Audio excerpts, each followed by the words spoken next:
Le système hormonal est un des grands systèmes qui est perturbé par la boucle de l'hyperstress chronique. Nous ne parlerons que du cortisol, qui est une des hormones majeures de stress. Le cortisol est une substance corticoïde créée par les glandes surrénales sous l'effet de messages du sang envoyés par le cerveau.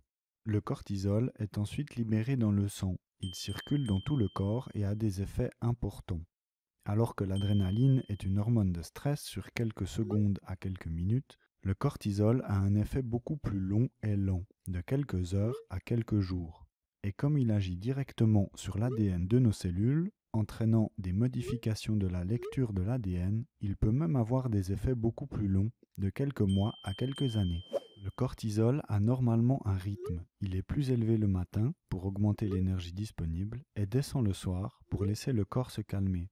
Le déséquilibre de ces rythmes de création du cortisol peut rendre l'endormissement difficile et dérégler le sommeil. Le cortisol est en plus un anti-inflammatoire très puissant, mettant le système immunitaire au repos.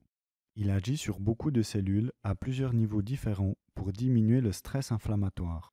Il a également des effets sur les fascias en diminuant l'épaisseur du fascia pour le rendre plus souple et plus aéré.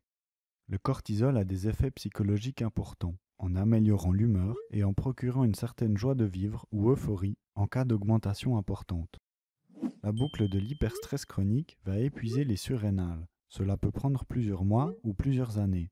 Il s'ensuit une diminution de la quantité de cortisol, ainsi qu'une perturbation des rythmes de création. Ce manque de cortisol entraîne fatigue importante, troubles du sommeil, ralentissement de la pensée, état de dépression, augmentation des infections virales ou bactériennes, augmentation de l'inflammation et de la douleur, vertige, malaise, pâleur de la peau. Le cortisol est un des éléments clés dans le système hormonal et la création du trouble fonctionnel.